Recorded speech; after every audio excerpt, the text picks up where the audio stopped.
Excellent. Okay. Good afternoon, everyone, and welcome to this public meeting of the Standing Committee on Economic Development and Environment. My name is Julian Morse. I'm the MLA for Frame Lake and Deputy Chair of this committee. I'll now ask members in the room to introduce themselves for the record, followed by members who are online. So we'll start with Ms. Reid. Good afternoon. I'm Kate Reid. I'm the MLA for Great Slave here in Yellowknife. Thank you for joining us today. Good afternoon. I'm Shauna Morgan, MLA for Yellowknife North. Excellent. Thank you. And I understand we have Mr. Hawkins online as well. Thank you very much. Can you hear me? Just thumbs up would work. Anyone? Yeah, perfect. I see that. Hi, I'm Robert Hawkins, MLA for Yellowknife Center. I appreciate the deputy chair standing in. I'm in Calgary at my son's graduation from university, so I'm popping in while I have a few minutes. Thank you very much. Okay. Thank you, Mr. Hawkins. Good to have you here. So today we will receive a public briefing with Det'on Management LP regarding biomass heating. Please note that this meeting is being live streamed to the Assembly's social media channels, and I'm going to now pass it over to the presenters. Please introduce yourselves and proceed with your presentation, and we'll just we'll do a question and answer period after the presentation is done. So over to you. Thank you, Mr. Chair. So my name is Mark Lewis. I'm the President and CEO for the Det'on Group of Companies. I don't know if you want to do an introduction. Sure. Yeah, thank you for having me. My name is Peter Houweling. I'm business advisor and joint venture partner with Det'on. Okay, so yeah, we've put together a brief presentation. I guess first off, thank you to the committee for inviting us to present today. So I'll just run through kind of some, I guess the first couple of slides we have here are just some background on the Det'on Group of Companies. So we are 100% owned by the Yellowknife Dene First Nation. We're the economic development arm for them. Our headquarters currently sitting in Delo.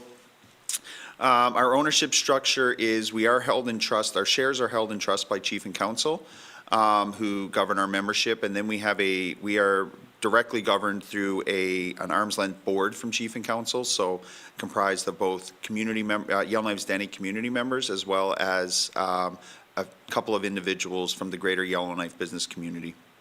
And we're into our 36th year, I guess, pretty close, 37th. And Det'on was started with a $15,000 seed grant. Currently, back in 1988, and currently we're sitting, I believe our last kind of consolidated release numbers were sitting at about $84 million in revenue. So grown quite a bit over those years, and that. So next is just a little bit of our companies. These are our wholly owned companies, so these are ones that we own outright 100%. Some of them have been started and grown from the ground up, and others have been acquisitions that we've done over the last couple of years. And then a variety of areas in there, from waste management to camp catering to hospitality, our Kaskori, so our medical boarding facility, construction, logistics, and real estate being kind of a newer one. Next, we have our joint venture partnerships, so quite a few. Again, these are partnerships where we partner with a technical expert for us to be able to build capacity and to participate more fully in larger scale projects that we either are not, don't want to do ourselves or don't have the ability to do ourselves. So again, a very wide variety of services that we have here, everything from underground mining to heavy civil construction to aviation to security. So looking at a broad range of things there. When we look at our ownership models, so we have our equity and joint ventures. So the first slide that I showed there was our equity. So these are companies that we own 100% for. So we own 100% of the revenues, we own 100% of the losses. We manage these in-house. These are done by our current team.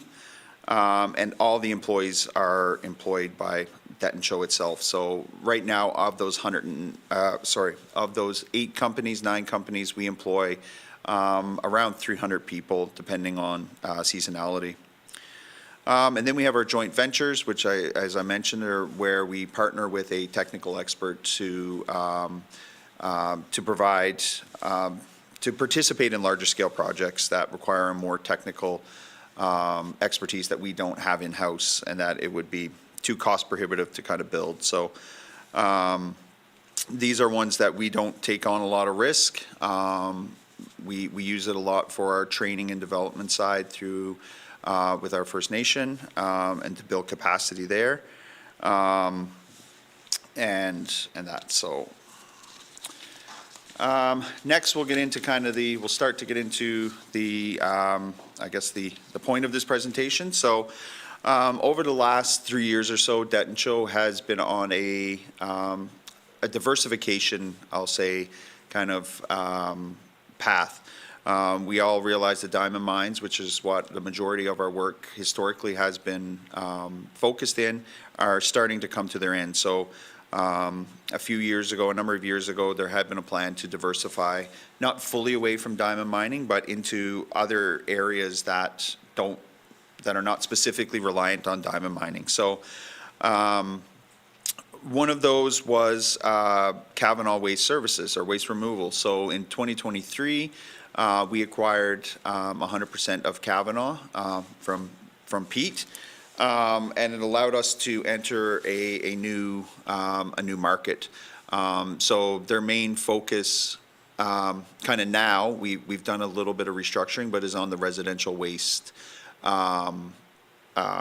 management and that. So it's an essential service that is going to be needed throughout both of our Yellowknife Standing communities for the time being, at least, when it comes to at least sewer removal and things like that. So, but through this purchase, it also allowed us to access some of the work that Pete had done on some other areas. So I'll pass it over to him, and he can kind of delve into the next part of the presentation here.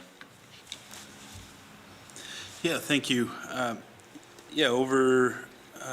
My wife and I owned Kavanaugh for approximately 7 years before selling to Det'on, and just seemed like a smart move for empowering Indigenous business and taking on new scenarios. And of course, the difference of a corp owning a private enterprise compared to individuals.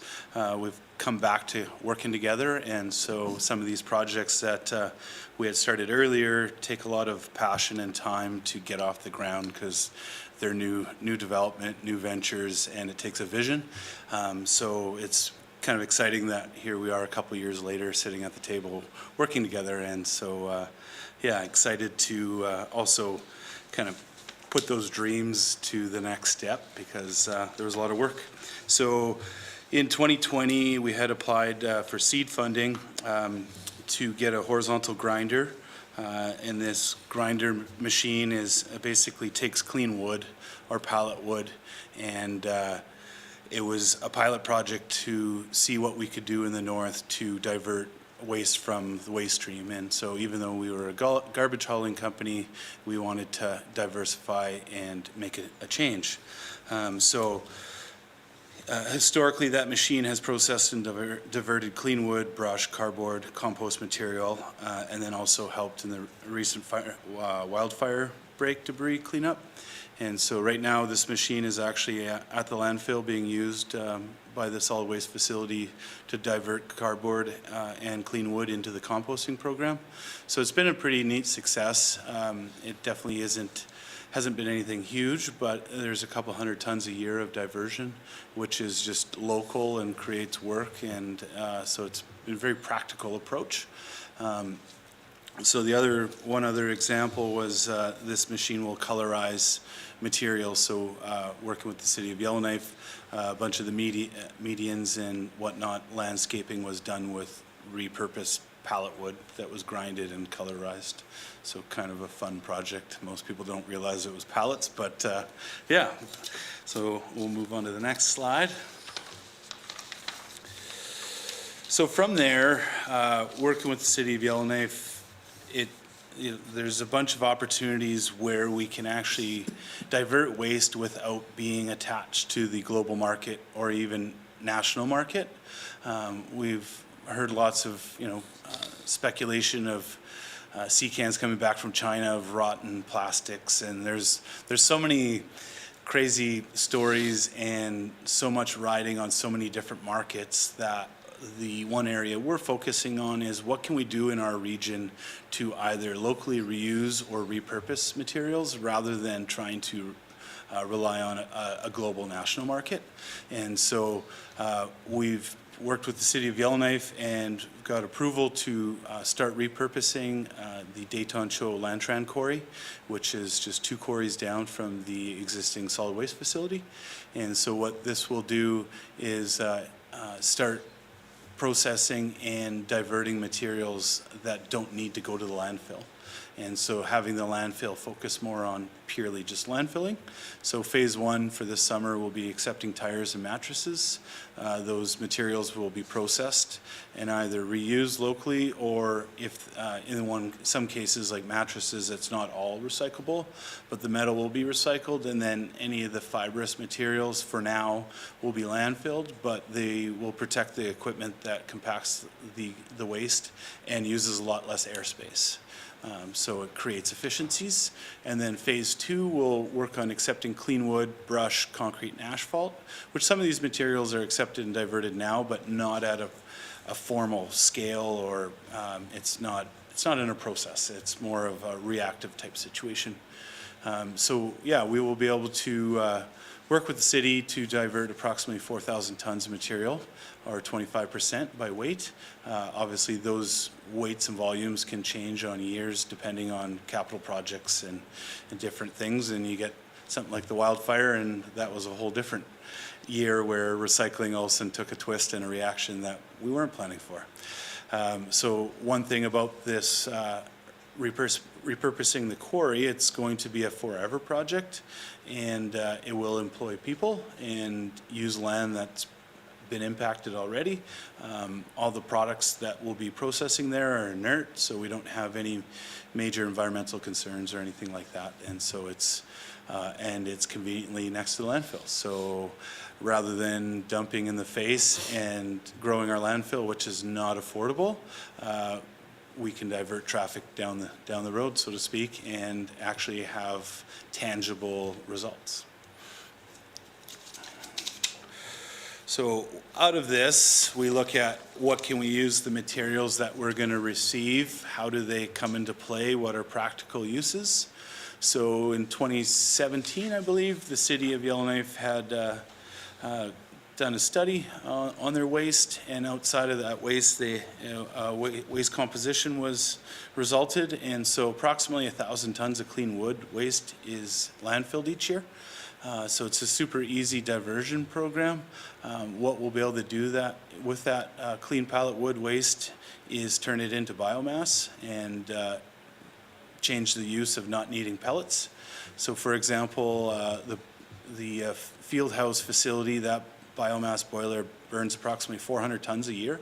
So essentially, if we can get 100% of the clean wood out of the waste stream, we would be able to heat like 2 facilities the size of the field house and not grow our landfill.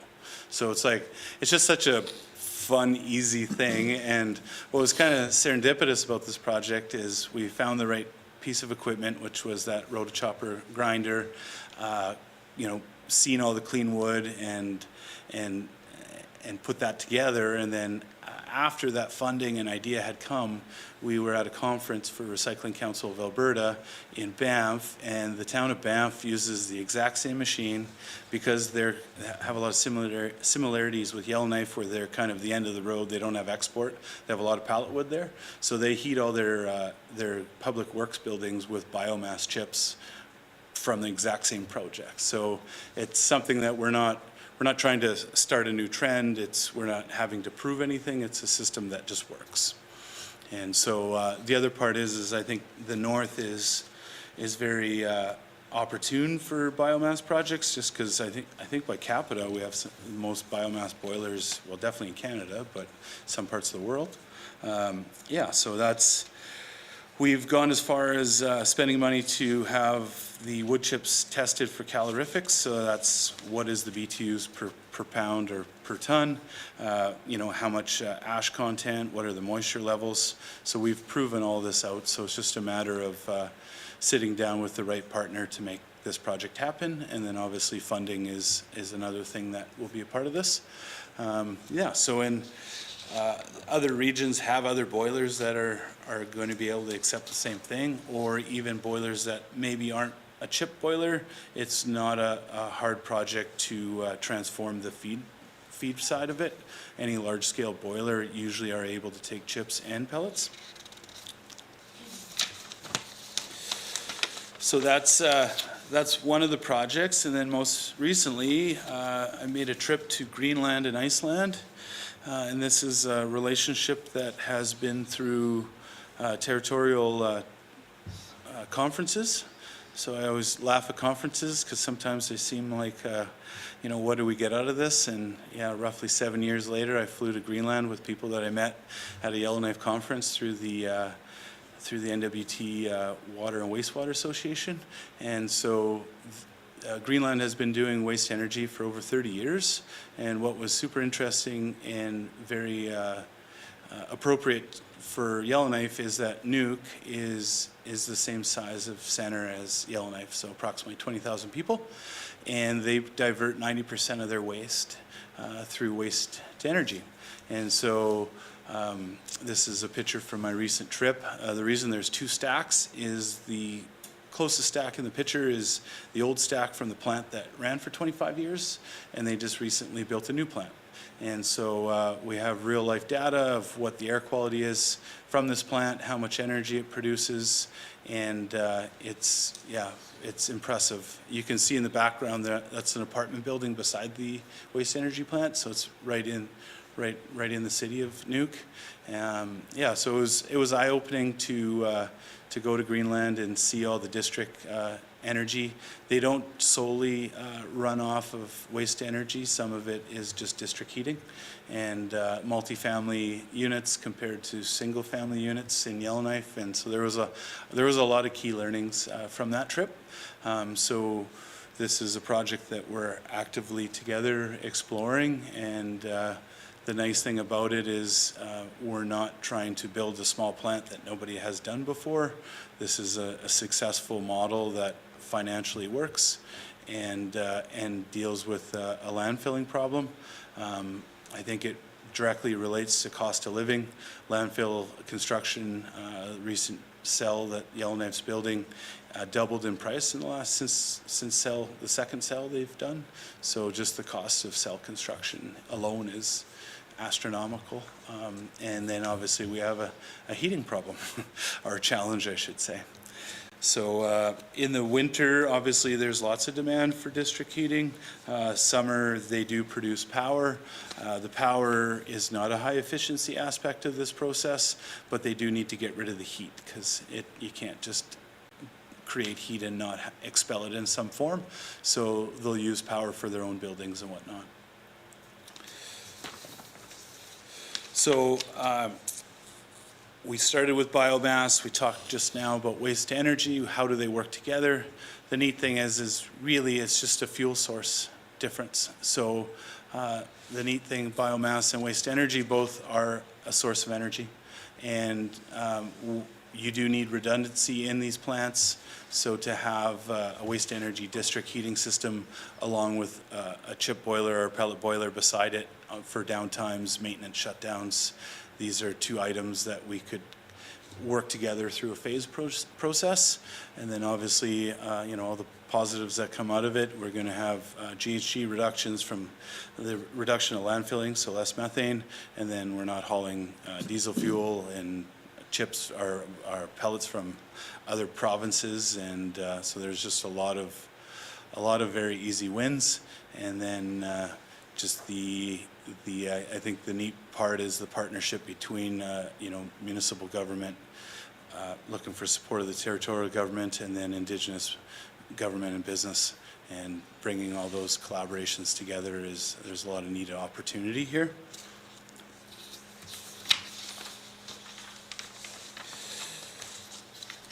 So working along the existing systems, like the compost program that the city offers, electronic and beverage container programs that the GWT is doing now.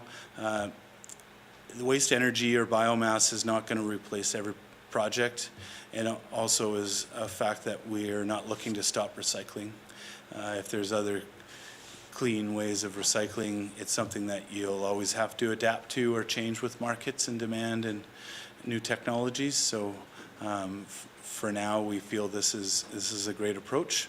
And then some of the other ways that we can work together with other regions and communities is wood harvesting. So this is something that we can, just like the clean wood from the landfill, we could harvest dead standing from Firekill, which has been proven through studies as a very viable option, and also a great economic driver in creating local jobs.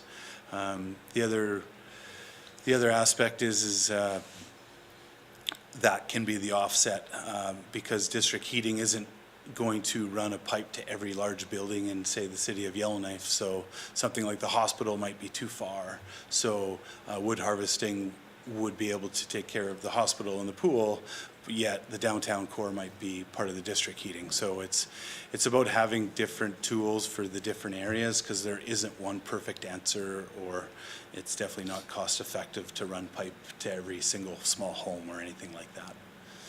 And so the other neat thing about waste energy is a regional effect.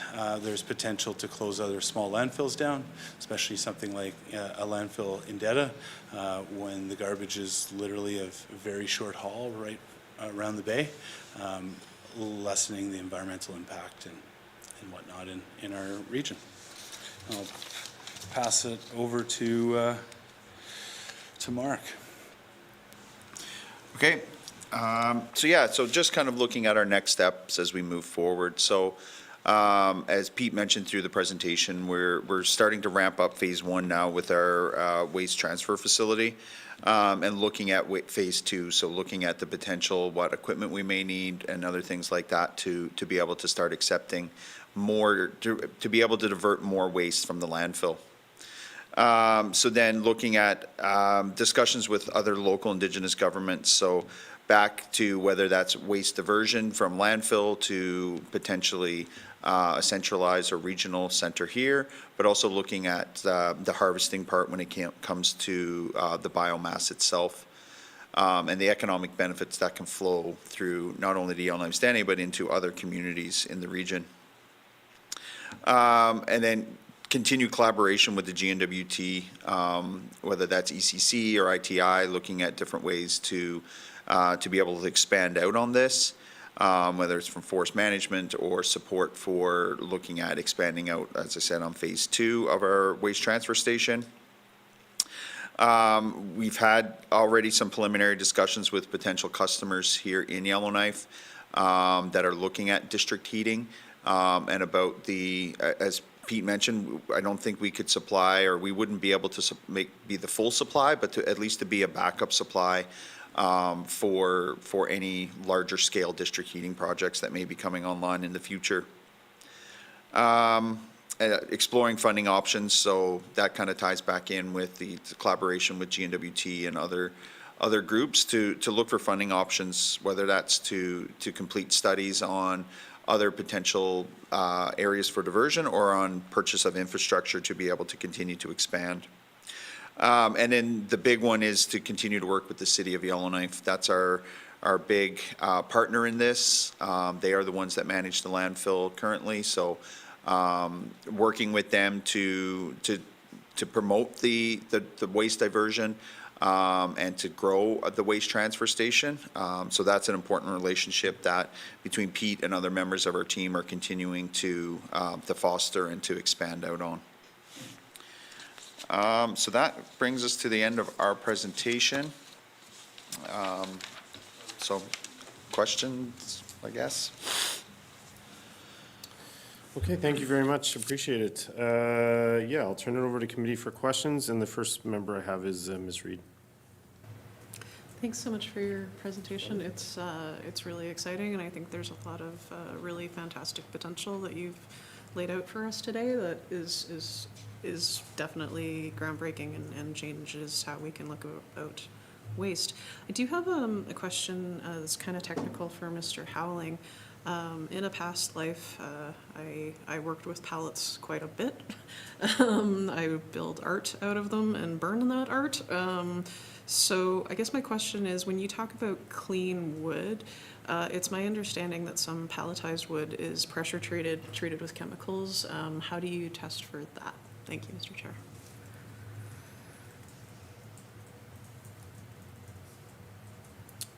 Go ahead. Sorry. Yeah, no problem. Yeah, so we would have a part of our facility with process is sorting. So as much as we would like to think that, recycling bins have the proper materials put in them, part of the transfer station basically is having that primary sort. So getting that pile, and then we're not going to take that pile and process it right away. We're going to do a pre-sort, ensure that, there's some pallets that are made completely out of glue and sawdust compared to hardwood and clean and not painted versus painted. And so it'd all be standard operating procedures that will be developed and put through that. The other part is we'll have testing that will be part of continual testing. The one thing we definitely want to do wherever we do our first biomass project with the chips, that will be something we'll have to give live feedback on what works and what doesn't, and are there any challenges? Is our sorting facility effective? Follow up? That was great, thanks. Okay, thank you. Mr. Hawkins next. Thanks very much, Mr. Chair. If you could give me the thumbs up if you can hear me okay. Okay, perfect. The presentation, of course, I have to attend via Zoom, so I apologize again for that. I did hear a bunch of the stuff and it sounds super exciting. I just want to double check on one area in case I missed it via the connection. Is there a particular area of challenges that you need government support or intervention that would change the narrative of these types of initiatives? And the reason some of these projects are being considered in the overall perspective is initiatives or ambitious organizations like yourselves have initiatives, and they sometimes get out of the gate with a great excitement and enthusiasm, but they tend to peter off because of either regulation or other types of problems that sort of start to slow things down, and then they lose the momentum. And in essence, a project that could take anywhere from months to a year ends up being 2 to 3, and then by the 4th year it starts to wane. And then a great idea gets lost because of the bureaucratic or regulatory encumbrances. Is there anything that you could highlight that is causing concern, or areas that committee could help champion to say we need to examine this process to make it more efficient and streamlined? And that doesn't mean take away regulations for regulation's sense. It's just more about saying, can we do things better? Any of your thoughts would be helpful. Thank you. Thank you. Turn it over to the presenters. Yeah, I think the one major challenge that we could see or have discussed is actually the lack of regulation. So in the case of something like waste energy plant, we'd be the first in the territory. And so, are there air quality regulations? Have there been discussions on this? And sometimes being the first is the worst, because it's not that you're breaking the rule, it's just there is no rule or background done. So I think any preliminary work to discuss that and see if there are going to be challenges as a team. And I think, collaboration, as Mark talked about, is one of our key focuses between multiple levels of government, and trying to, do the due diligence up front. Part of the reason why we talk about phase 1 and phase 2 and biomass being first, biomass is not new, we're not creating something new, but waste energy would take quite a bit of work to get to that stage, and it's obviously a high cost project, and you also need the district heating system built first. So the neat part is with that timeline, we have things to keep us busy and evolve us as a manager or a project developer, and collaborate with these other groups so that the right pieces are ticked at the right time. So I think highlighting areas from the government side on regulation and policy for lack of, perhaps, and how long would that take to navigate? that would be my major concern. Okay, thank you. Mr. Hawkins, you have a follow-up? First, thanks very much. That's very helpful for us, and at least for me, and I'm sure our staff have made a little asterisk around that sort of overall perspective, and committee can discuss it further, and then committee can take its own direction and thoughts thereafter. Lastly, which is almost the same question, but more of a broader point, which is, are you recognizing any walls with this type of initiative, thorough, and did you want to highlight them, or could you highlight them, and food for thought about maybe areas we want to take into, say, a broader conversation? Thank you. Thanks. Go ahead. Mark, do you have any, you had a point there? Yeah, I don't, for myself anyways, we're just kind of getting into this. There hasn't been anything that we've come up to against right away as to barriers. We're still pretty early stages in some of this, especially as we look at the waste to energy. On the biomass, I know there's been studies done for downtown Yellowknife about potential utilizing of biomass in the downtown area. Just back to the previous question about kind of the support to move things forward, in some of the discussions that we've had is with regards to around infrastructure and the payment for that. In groups that we've talked to or have had preliminary discussions with, it's on that capital front. They've looked at biomass district heating before, and if there's not that support up front for the capital cost, and it instead gets passed through to the customer in the end, it doesn't make economical sense. So looking at that support for the initial kind of entry into the biomass. But yeah, as for the current question with regards to walls that we run into, I don't know of any.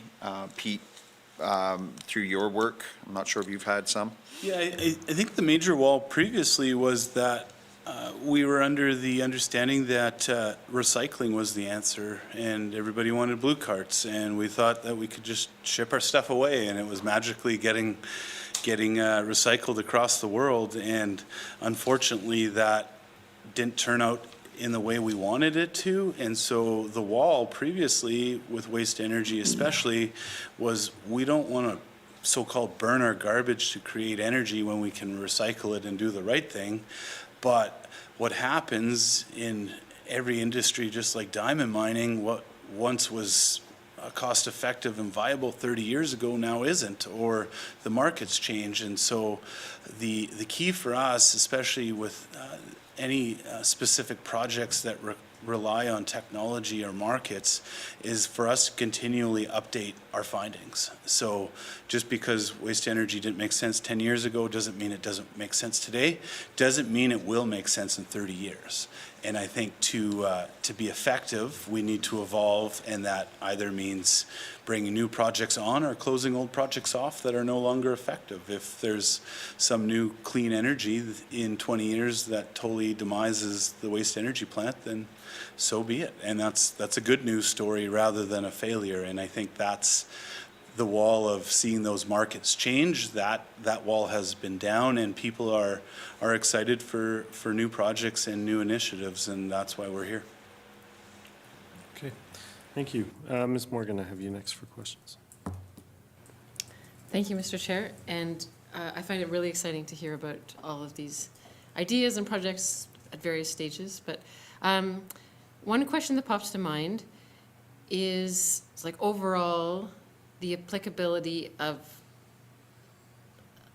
any kind of model that might include, say, like a wood chipper and chipping up wood waste, and to perhaps other smaller communities in the NWT. So it sounds like you started out, buying the chipper, and there's been some ways that you've been able to use it and sell some products in some ways, but correct me if I'm wrong, my interpretation of what you're saying is that you've been waiting until you have a much larger sort of demand in the form of biomass district heating before really ramping up or making this sort of more of a viable business.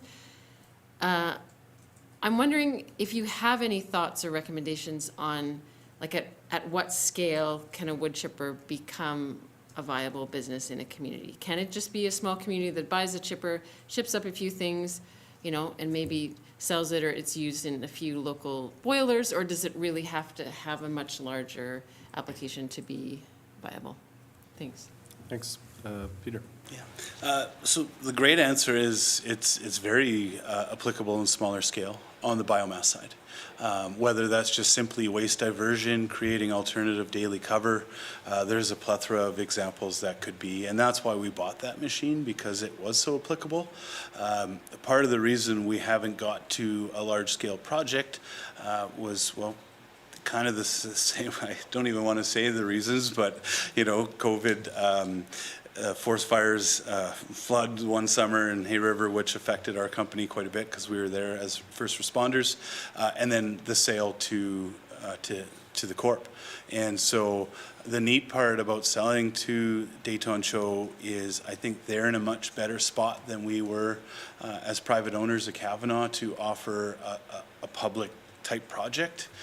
Also, access to funding wasn't as opportunist, and so that's why we're back sitting here together, is taking that experience, key findings, and then now working with the city. The other, I think, important part is the City of Yellowknife and YKDFN, which is obviously the 100% owner of Det'on Cho, has a standing MOU to work together on these sorts of projects, and that's something that Kavanaugh never had previously. And so I think the important part to note there is having the right ownership group in these types of projects or specialized equipment. That can maybe be the barrier. So, you know, maybe that answers Mr. Hawkins' question a little bit too, is there was a bit of a barrier as a private owner, because just getting the right access to the audience and having relationships and, you know, MOUs, that wasn't something that we were able to produce previously. So I think that's also empowers the Indigenous side. Go ahead, Mark. Yeah, just, I guess, kind of as a follow-up to that too, with the expansion into smaller communities, kind of using Yellowknife as a test base. We're here, it's easier to get the equipment in. If it doesn't work, it's easy to get it out. Whereas some of the smaller communities, there's not quite the transportation in and out is not good enough. So from right from the start, when we purchased Kavanaugh and started talking about some of these, whether it's waste diversion, biomass, whatever, there was always I guess the bigger dream of bringing this to the wider territory, but we needed somewhere to be able to test out what we think will work before we start expanding out into some of the other smaller communities to work with them as well. So we have brought our equipment specialized, and we have some other specialized equipment too that is same sort of topic, but that we've brought to different communities. So for example, the town of Hay River, we've shredded 130,000 tires there, which was a 30-year legacy tire pile that reduced fire risk for the landfill, created a bunch of room. So there's a lot more to the background of this project and experience, but obviously we only have a limited time and more of a focus on energy today rather than just waste in general. But 100% regional is our focus, and this is the first region. Thank you. Ms. Morgan, do you have a follow-up? Yeah, thanks for that. And that is really inspiring to know that the vision is to expand to many of the smaller communities, and there's potential there. I wonder if you can speak to, you said it was pretty essential to have this arrangement with the City of Yellowknife, this sort of partnership around like access to supply and working with them around diverting waste to get sort of the raw materials, at least some of them, that you need to create the energy. I wonder if you could speak a bit more to, I don't know how much of it is public, but the arrangements that you've already been able to work out with the city, especially if there's others out there who are thinking of, okay, maybe we need to figure out some arrangement with our local hamlet, or, and if there's sort of further arrangements or partnerships that need to be worked out still in order to move forward. Thanks. Thanks. Looks like Peter wants to take this one. So it is a newer project. It's been over the last year that we've really gained traction. So it's not that we're feeling it out, but it is a first in this industry, I would say. So I guess it's more of, I would look at it the opposite way, is the fact that there was the vision between the city and YKDFN, and that actually laid the framework to not need more. And it was a great opener to the discussion, and it had great language of what the focus was between the two groups. So I would actually say that, and for any other regions or communities or relationships, is to look at that MOU and see that when there's a highlight, kind of like when council or or the assembly puts out their key focuses, it's a lot simpler to go towards something because there's a target or some vision and mission in there. And so we weren't really designing anything ourselves. We're looking at what the opportunities are and what people are asking for, and we're answering that, I guess, is more so, rather than trying to design it or force it. Excellent. So that goes for round one committee. We do have some time left if members have additional questions. Do we have further questions from committee? I'm not seeing any hands yet, but Ms. Morgan, I can turn it over to you for another round. Oh, sorry, I thought you had said. Yeah, no, Oh, it's you did, fine. okay, yeah, go ahead. Okay. Can you clarify, it's like currently it sounds like you're, in terms of the biomass, you're mainly using waste, but the plan is to expand to sort of sustainable wood harvesting, forest harvesting. But you're, just to clarify, you're not currently doing much of that, but that's the plan to expand. Is the purpose of that because you'll have a much larger demand that you won't be able to fully meet with just waste alone, with pallets and things like that? Or, maybe you can explain how you figure out the balance between how much waste wood and how much you might need coming from wild sources. I understand there's probably also benefits around jobs and economic development that can create and the skills that people have, but maybe you can speak to, the balance between those two types of wood sources. Yep, go ahead. Yeah, the priority obviously is waste diversion. What we're trying to eliminate, and where the project or the idea even started, was keeping materials out of the landfill. So obviously clean wood being a good clean energy source. But over the years, and particularly the GNWT has so many large-scale facilities that are on biomass now, that demand has changed. The other thing that has changed is, back to the market comment, is we primarily get our wood pellets from only one or two suppliers. Those prices have all gone up, fuel prices have gone up, and so looking at just the economic driver and seeing it as an opportunity for local development, I think, is the bigger thing, because it's not that there isn't a solution now, it's just what does it cost and who are we actually supporting through that purchase of those products that are not purchased in the territory. And I think the other key focus is looking at other programs like the Made in the NWT, so trying to bring as much and keep as much in the territory as possible is the other driver that brings that, kind of incubates that thought process. So to get rid of 1,000 tons of clean wood waste, if once we have that operating, is quite simple, especially when you have something like Stanton Territorial Hospital on biomass. That's a lot of material, and so that's also a lot of trucks up the highway, and so that's the main driver. Clean wood is something that would easily also be able to be regional, so there's no reason that a community 100 kilometers from here can't separate their clean wood and have it trucked here to be processed and diverted, and less landfill space there. So it's I think clean wood's just a really nice starting point. And Mark, I understand you had a bit more to say. So, I think the big part, as Pete mentioned, the initial focus is on waste diversion. And then it's growing that out to be kind of that regional supply, so creating economic opportunities for other communities around. Through discussions we've had, we wouldn't be able to produce enough. Like for downtown Yellowknife, if they were to put in, I think they'd be looking at 11,500 tons a year to heat downtown Yellowknife, we wouldn't be able to produce that. So it is that supplemental supply, as Pete mentioned, that right now, all the supplies come out of the south. Through the Crete is probably the closest that most come out of. So again, when you look at transportation costs, fuel costs, everything like that, just being able to supplement, and that just makes, when people are looking at a business case for building this, it just increases that business case and makes it more economically viable.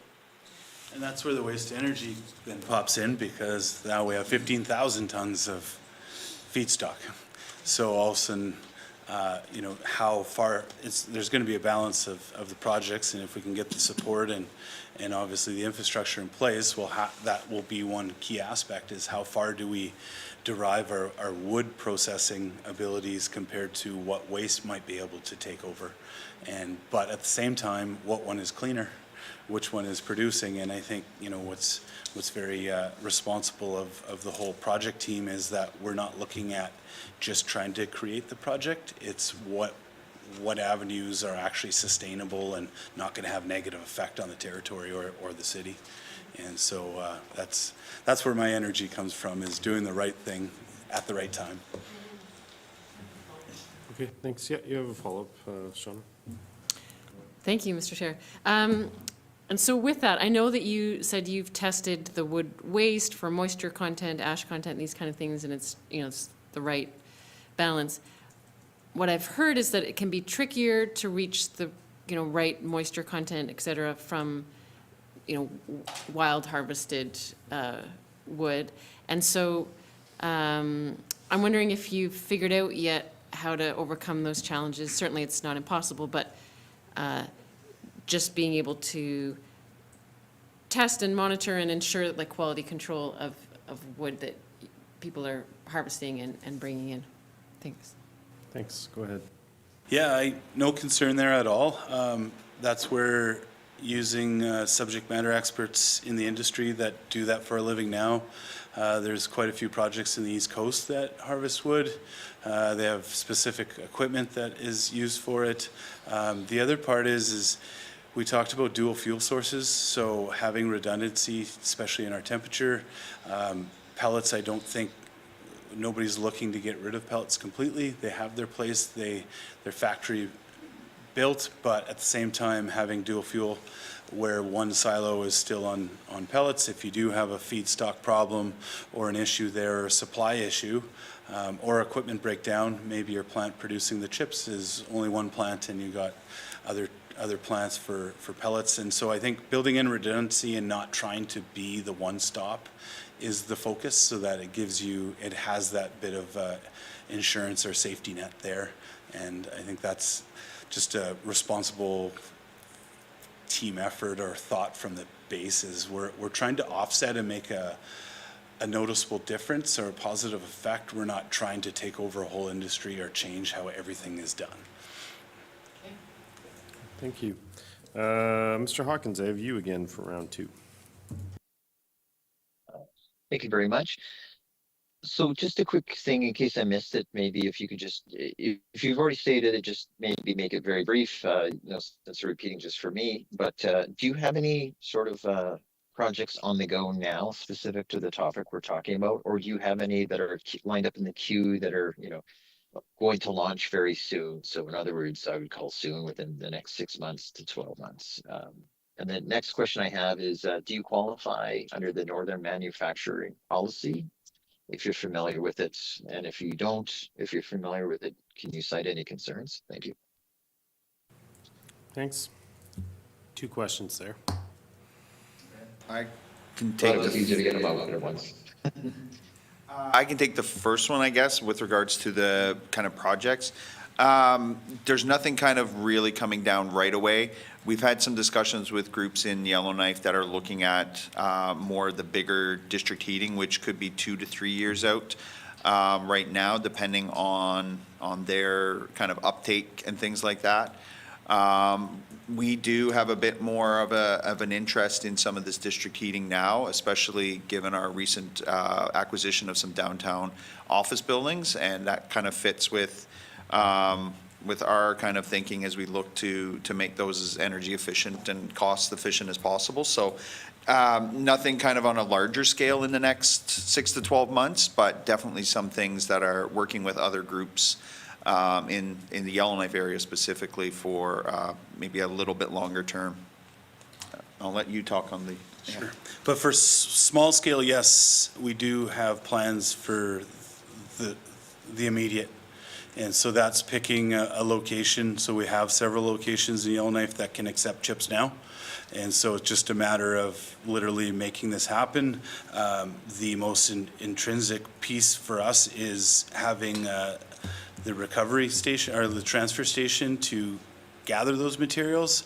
And that's where Ms. Morgan talked about working with the city, and they're the ones that have the feedstock.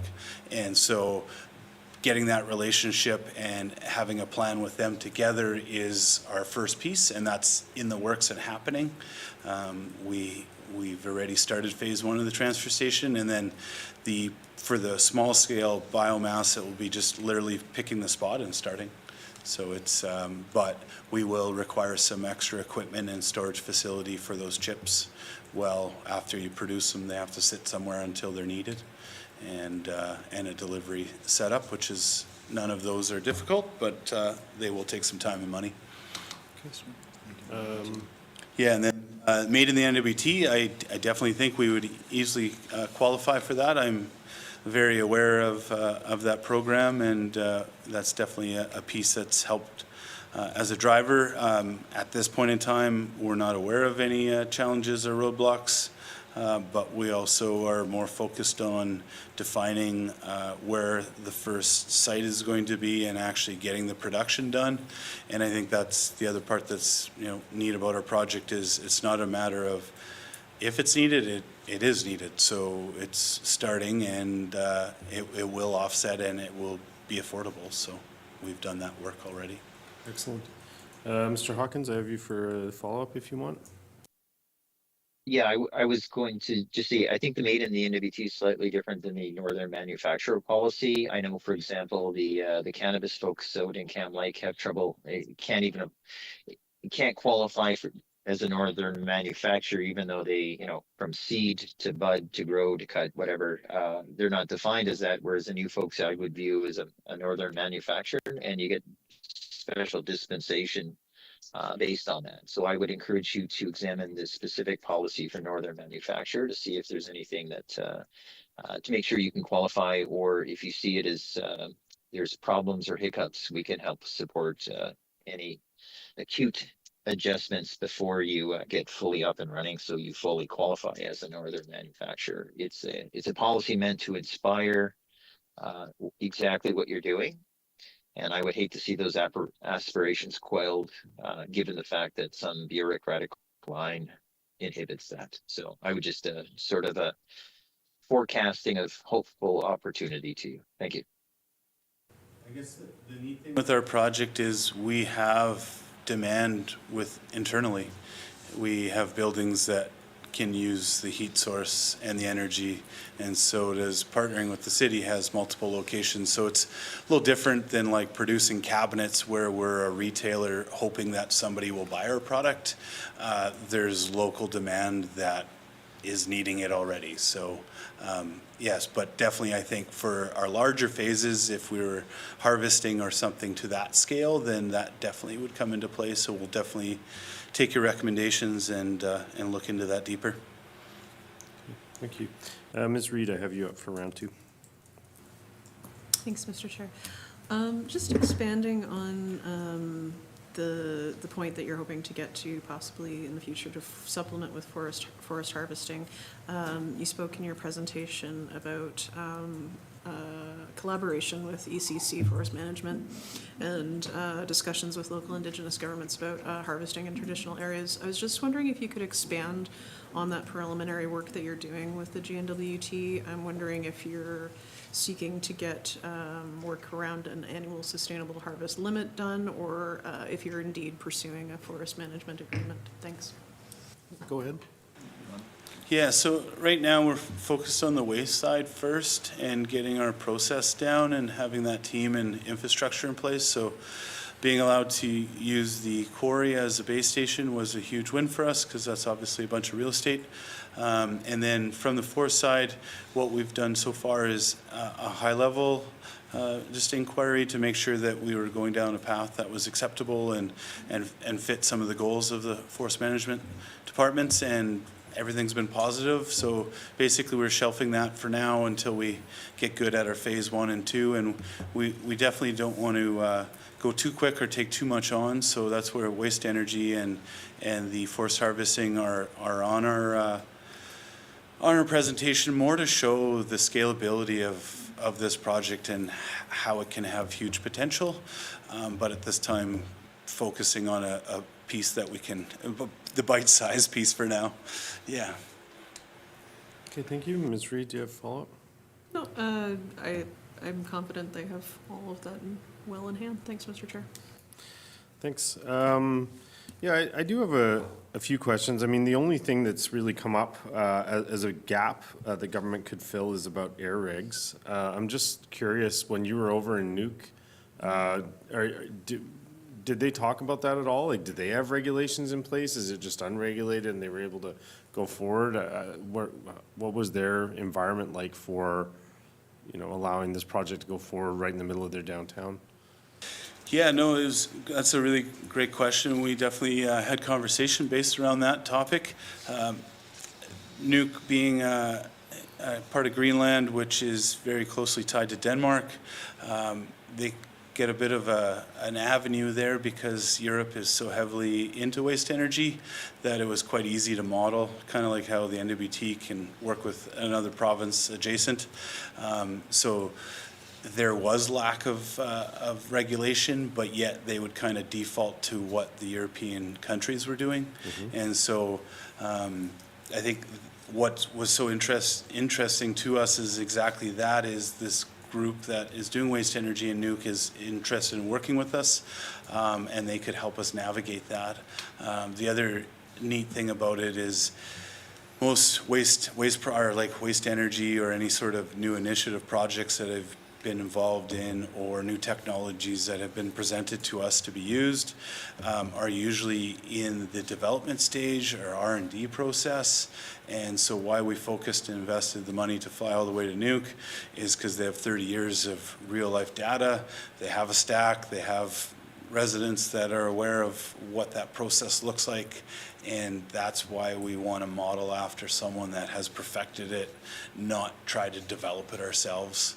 And so for some of those, that's where we'd look to them for support, and also bring that data. Most recently, just in the Edmonton region, there was a waste energy plant that has been approved.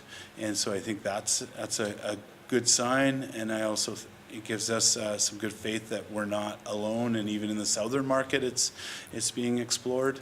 The other part is there's, without getting into too much detail, there's other technologies and other things that we've explored that cap onto the back end of waste energy, and so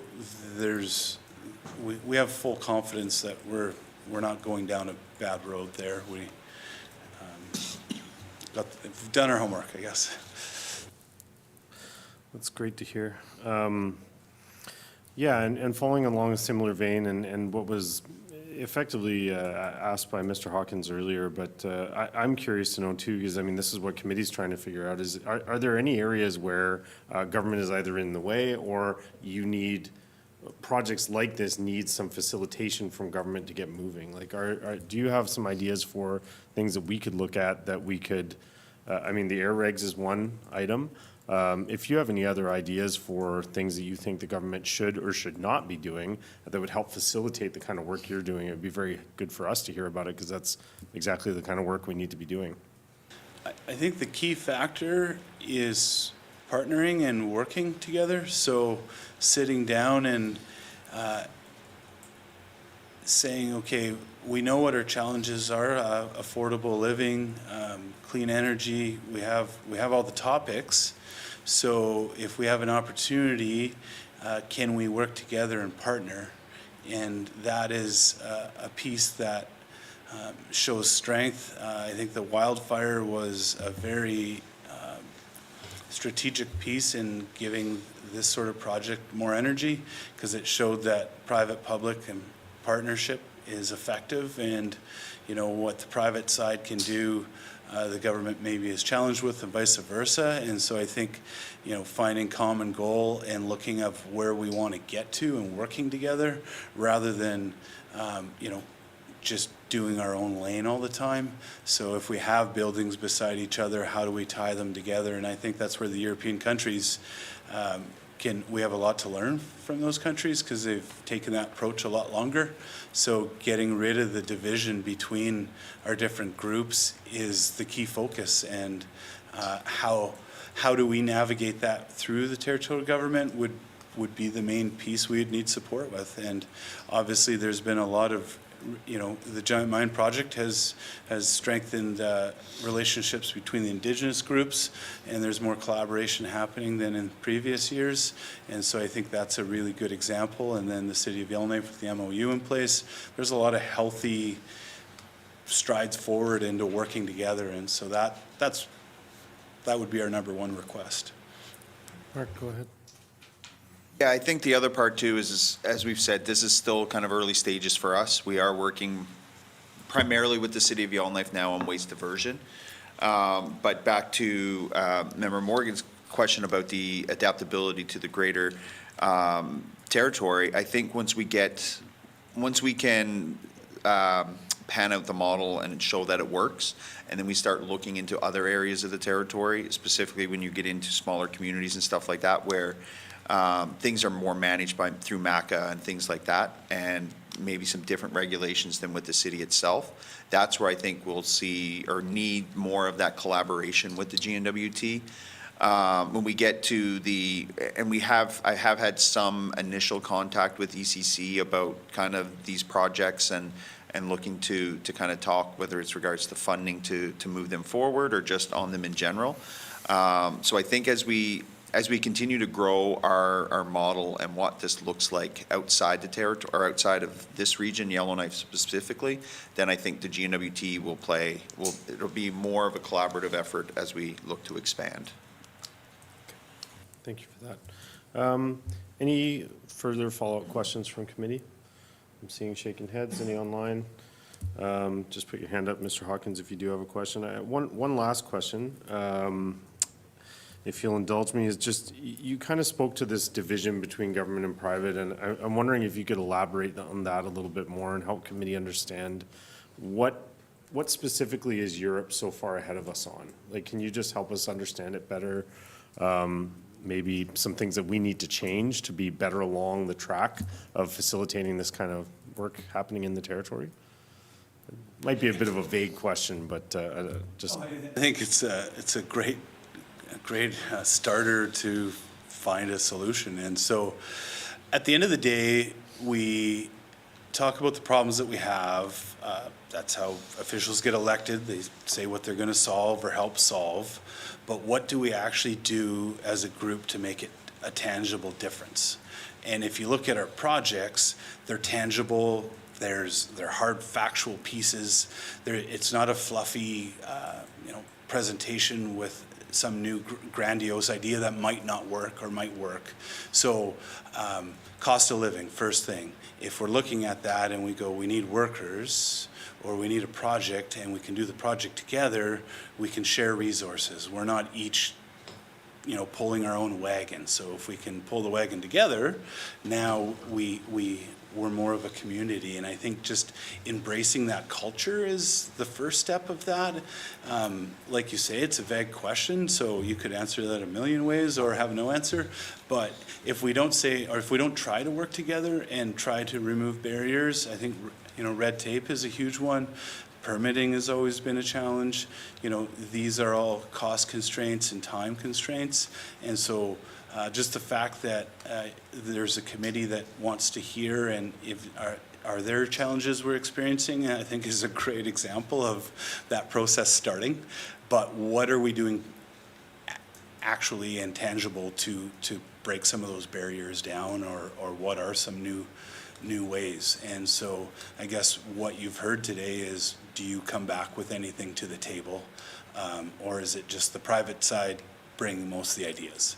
And I think that's where if we can bring ideas together and create that partnership and look at this as a resolution, and the government believes in it, then we can work together to probably have a project done quicker and more affordable than just one group on their own. Okay, thank you. That will bring us to the conclusion of the presentation if we don't have any further questions from committee. I'm seeing none, so I just want to thank both of you for taking the time to come and present to committee today. This has certainly been really eye-opening for me and some interesting perspectives to have before us and gives us some food for thought. So I'll turn it over to you if you have any closing comments you wanted to share. You go, Mark. No, I just want to thank the committee for the opportunity to come present today. As we said, this is a new venture for us. It's something that we, as I talked about our diversification strategy, as we look to move forward, kind of not completely away from the mining, but looking to supplement that definitely as the mines start to reach their sunset. So we see this as both a diversification opportunity from our perspective to continue to sustain our revenues and profits for the Yellowknives Dene, but then also for the greater community when it comes to waste diversion and, as Pete has mentioned, the cost of living and things like that for not only the YKDFN but also for Yellowknife and surrounding areas. So again, as we continue to evolve this, happy to kind of reconnect as we keep moving this forward, and as developments come, and as questions have been posed to us today about kind of obstacles or challenges that we face with government regulations or other things like that, to be able to bring those forward to the GWT or the committee or whatnot. So yeah, just thanks for the opportunity. Okay, thank you. Yeah, on behalf of committee, we really appreciated you taking the time to come and present.